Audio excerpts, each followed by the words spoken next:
Hi everyone, welcome to this week's episode. I'm super excited to introduce my guest today, Christmas Hutchinson, who is a high energy executive coach and author of The Resilient Mind, a field guide to a healthier way of life. She's the host of the CHRISSYTV Podcast. She's passionate about helping high achievers take control over their critical voice to overcome imposter syndrome, to confidently achieve a fulfilling career as a means to find balance in all areas of their life. Hi, Christmas. Thank you so much for joining us. Hi, thank you for having me. Super excited to dive in. So please tell us, what is your story? How did you end up doing this work today? Well, my story is pretty interesting. I got into this work as a result of me having breast cancer and getting a divorce at the same time. I want to say this was around 6 years ago. And at that time, and I had just recently been passed over for a promotion. And at that time, I was like, oh my God, this is my rock bottom. Like, I wasn't thinking that at that moment, but I was in a very, very low place. And when you get into a low place like that, you have a decision to make. Like, do you just feel like life is happening to you, or do you just take the steps to pull yourself out of the hole? And for me, it was a rock bottom because I was a box checker. Like, I was married. I had to get married, before I was 30. I had to have a house. I had to have the career, had to get the MBA. Like, I was just checking boxes because, we live in societies that tell us what status is. And usually status is like having a specific kind of job and money. And I got to this point in my life where I didn't have any of that. I had to focus on my health because if you can't get your health together, what is the rest of your life? What does it matter for the rest of your life? And so during that process, I did a lot of self-reflection to kind of figure out how I got to where I got. But one thing that kept coming up from people was that you're so resilient. You're so resilient. And I'm like, what do you mean? Like, isn't that what everybody else is? And so what happened was, after a while, like after maybe a year or two after it happened, I ended up moving to New York and I decided to write a book. And the book was The Resilient Mind, a field guide to a healthier way of life. And it was born out of me saying, look, I wish I had known these things when I was graduating from college, or even just before I went to college. And so that's kind of the first few steps that I took into just kind of getting into this resilience talk. And then I ended up becoming unofficial mentors to people in the area of career. And I know I had issues with my career in terms of imposter syndrome and having a stalled career. And I started to use some of my resilience things that I learned and that I share in my book on myself to be able to get over that imposter syndrome. And even, the different levels of it, like after, being an executive at a company and then going out on my own, you still have imposter syndrome. And so I just started to see that when I was coaching people and whenever people would want to put me on panels, it always came to imposter syndrome. So I was like, okay, I got to talk about this. That's amazing. Yeah, imposter syndrome is such a big topic that my community love to talk about and really resonates with them. So I'm super excited to hear your wisdom on that. Mm-hmm. And I really resonate with your story as well, because it was similarly to me. I didn't have cancer or anything like that, but I had a very severe burnout. And it was in that moment where, there were very real barriers to me succeeding that I had to deal with, that I feel like it's, that's the gift in experiencing those struggles, is that you're like, well, I have to do the best with what I have. And then that's when you discover that actually you're so much more capable and more powerful than you ever thought you were. And these, even though they are very real reasons that limit us, that actually they still don't necessarily need to stop us too, right? Right, exactly.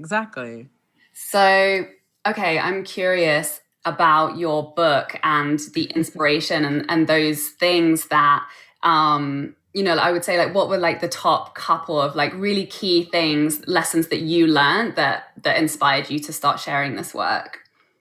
The key things that I learned, and always like, there's like 3 tools. So there's 15 tools, but there are 3 tools in that book. Like if you don't read any tool, and I'll just say, like, if you ever get the book, it's not one of those long reads. It'll take you, it's meant for you just to go and look at it, spend 5 minutes, get digested and move on. Like quick hits. I don't need to tell backstories about everything, but the 3 things that I think were the top things that I learned in that process was self-reflection. When you're growing up, nobody knows about self-reflection. You know, when you get in trouble with your parents, they're like, why did you do that? And you're like, I don't know.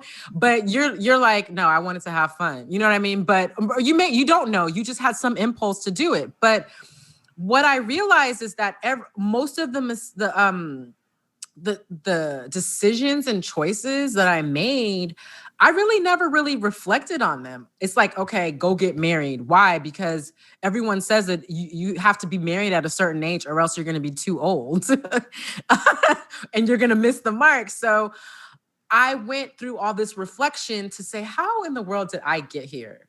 Like, how did I end up divorced? How did I end up, stalled in my career? How did I end up with cancer? Like, what were the decisions that I made? And I really had to do deep self-reflection and really analyze and have some awareness around the choices I made. Like, what state of mind was I in when I made that choice?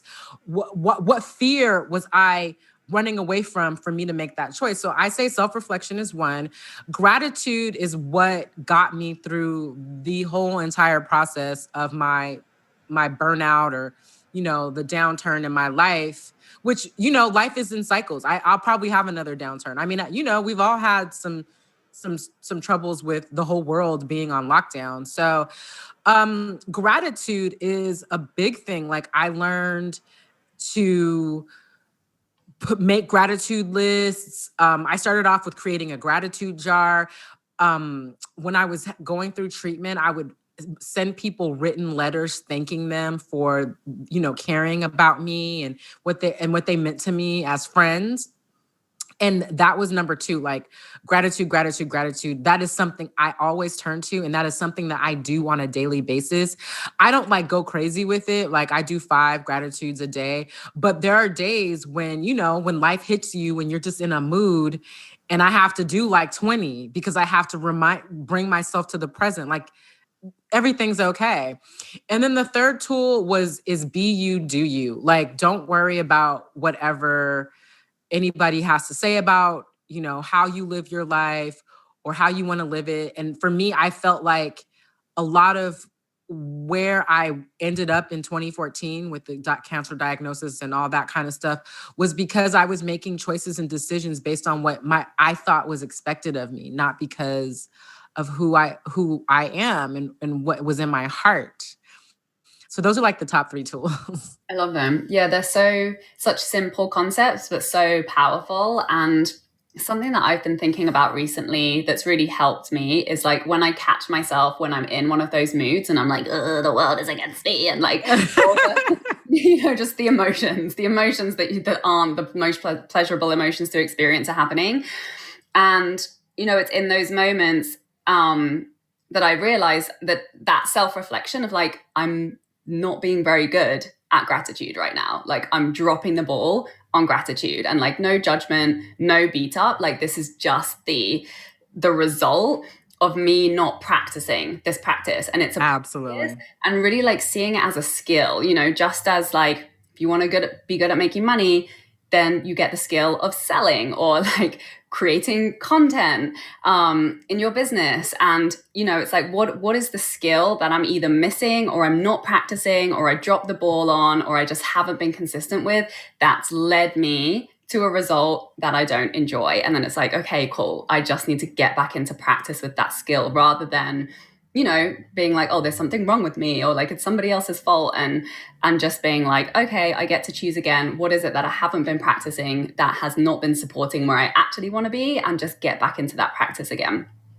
Right. And you bring up a good point, and it is all about practice. The one thing that I find when when I'm coaching people, they get to this point where they feel like they have reached the promised land and there's nothing more that they need to do. You know what I mean? And it's like, no, this is life. Like, it is always going to be practice, because there is going to be something that comes up that's going to put you back into a place. But now that you have these tools, you now can use them, to the tools, instead of like downward spiraling and ending up in depression and all these kinds of things. But it is a practice. And when you keep that mindset, you're able to be like, okay, what am I not practicing? What am I not practicing? And get back on it and be able to go about your life. Totally. And I think that's such an important message, because I've been there too, where I've done all the money mindset work and like hit my income goals and I'm amazing. And then I can just like carry on living my life like before. And then I'm like, oh no, like this, like I got to that place because of these practices. And then it's maintaining those practices that maintains that higher level. And I was talking to one of my clients about this today. Like, I just think the teeth brushing analogy like really applies to all of these. It's like, if you don't just not brush your teeth and then get in a mood that you've got bad breath, or, you want healthy teeth. So you brush your teeth every day and you just get good at brushing your teeth every day. Same thing with all these other practices. You want to be good at making money, get good at the skills that allow you to make money and practice them every day. If you want to, be elevated and have a positive outlook on life and emotionally be in the place where you want to be, have the conversations, do the gratitude, do the practices, whatever it is that supports you to maintain that. And then stop making it such a big deal and just get it done. These things don't need to take that much time. It's really the consistency of practice that gets you to maintain that higher level and that higher standard of life. Right. And I think it also is a mindset shift to understand that you are always going to be learning something. I think because we feel like, oh, I did K through 12 education, and if you went to college, then you did. Well, education stops from there. And I mean, you and I seem to have a similar mindset. You're all over the internet finding online courses and stuff, like it doesn't stop. Like, it just is there's always going to be something that you learn. And if you're having difficulty in an area, that means you're not skilled at it, which means you have to go and figure out the skill. Totally. And I think it's so important to disconnect the conversation of self-worth to your results. It's like, it doesn't mean you're a bad person. It doesn't mean there's something wrong with you. You just need to retool or reskill in a particular area. And if it's hard for you, that's okay. Just right. If you find someone who's good at it, who resonates with you, and join their program and get them to support you to get good at it. It's really that simple. And I think that was one of the greatest gifts of my burnout, was I was like, I don't know what's going on with my emotions, with my body, with like my entire life. And I needed some answers. And I just, got really curious and started asking everybody for all of the help, because I knew I needed support. Right. And then I got better, and then from that place I was like, oh, I get this, cool. Like, what else isn't working in my life? Next thing for me was money. And then I asked everybody I knew and did everything that I could to, massively shift that. And it's so empowering to know that whatever you want, you can get it if you're willing to ask for help, right? Exactly. Mm-hmm. So I would love for you to tell me a little bit about, like, what are your perspectives on imposter syndrome? Because I feel like, does everybody experience imposter syndrome? Surely it does. Surely that's what we're talking about, is that phase where like you want to be good at something, but you're not good at it. And you're going through that kind of like uncomfortable growth of reskilling and retooling in an area and stepping into really like owning or embodying a part of yourself that is a part of you that you haven't really fully expressed yet. Like, tell me your perspective. I can't wait to hear. So my perspective on an imposter syndrome is, I feel that most people have it. And it's really about the unknown. It's really about embracing the unknown. And to me, I feel like imposter syndrome is that feeling of stepping into something new and basically forgetting that you have all these skills and experiences that have brought you to this point. And somehow you convince yourself that in order to be at this point or to get to that next point, you need some sort of miraculous skills. And it's not that. And so what happens is you start to be hard on yourself, and your critical voice turns up and starts to say, oh, you need this, or you don't have enough of that. And then what could happen is you start to have like analysis paralysis, and you could spiral downward by saying, oh, I'm not good enough, and I did this wrong, and this person is going to figure out that I'm a fraud because of this. And instead of just kind of setting a baseline of saying, okay, I am a fully competent person. What got me here definitely is not going to take me there, but I have all of the skills inside of me to figure it out.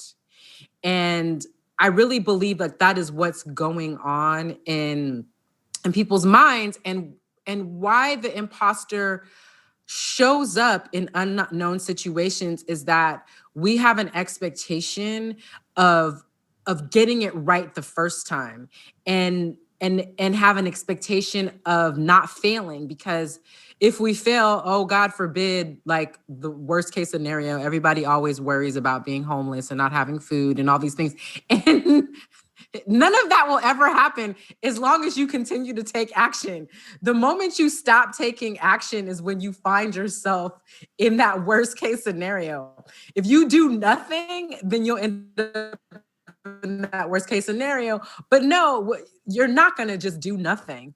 And so I think that like that's really what is happening. And it could be debilitating. And if you don't catch yourself, you can really hold yourself back. Like even as an entrepreneur, I remember when I first started doing all this stuff, I have an MBA. So in my mind, I'm like, yeah, I've been an executive in a corporation. I've looked at major financial statements.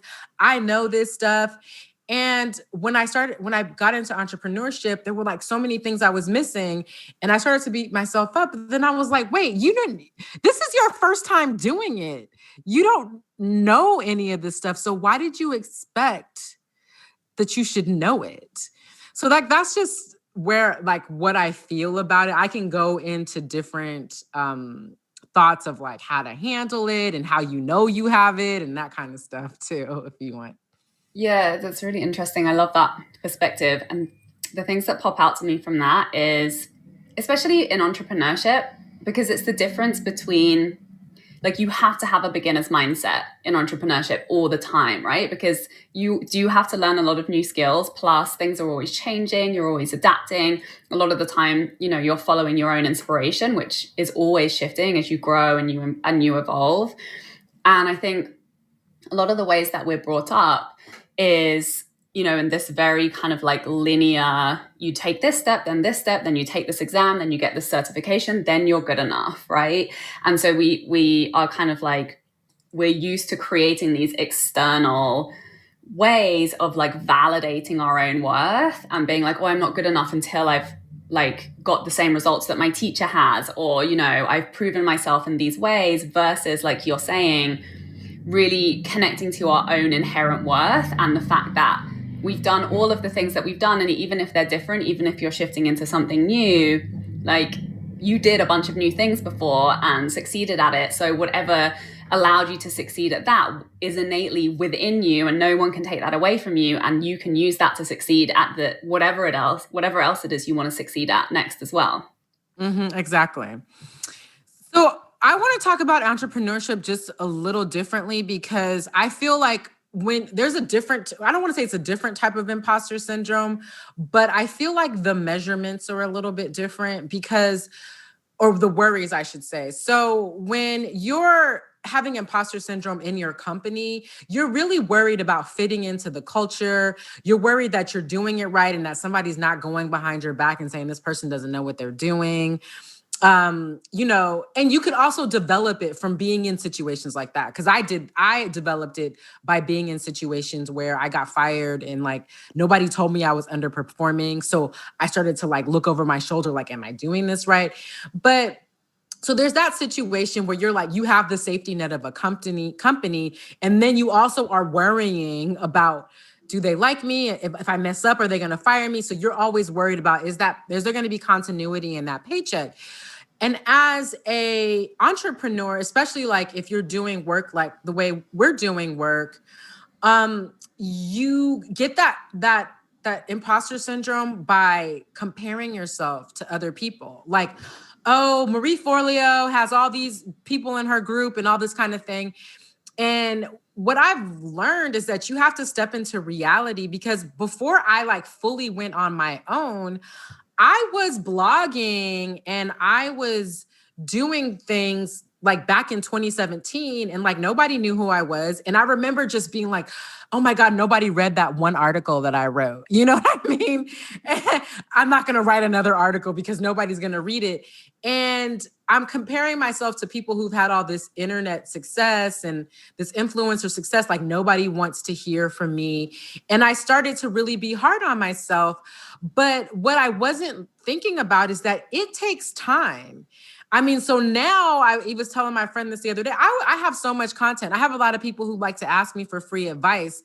And so now I'm like, I have too much content out there. You can buy a book, you can listen to my podcast, you can go on Medium. Like, so when you're as an entrepreneur, I feel like the imposter syndrome is like this expectation that you're just like at the top of your game out the gates, and that it's going to take time.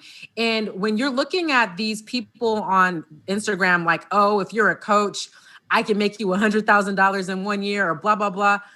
All of that is BS. Like it takes time. Like, don't get me wrong. You could probably do that, but these $1 million years and everybody chasing billions is not real. And that will kill your self-worth. Yeah, that's a really good point.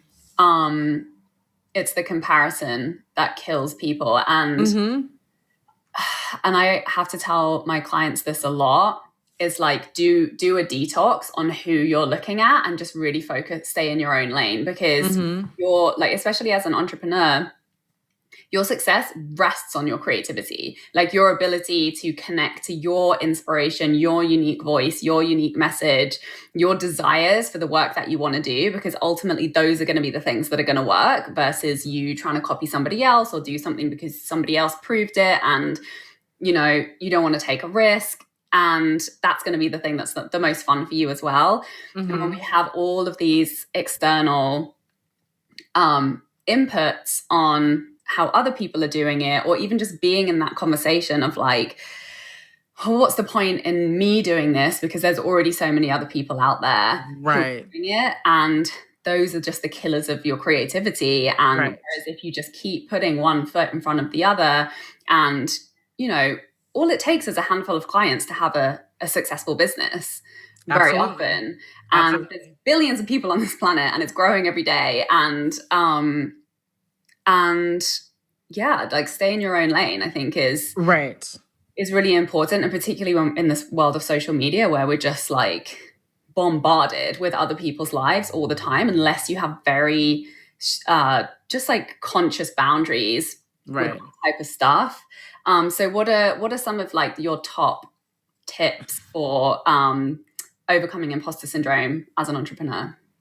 I'm going to tell you that, but one thing, I wanted to say something about the social media.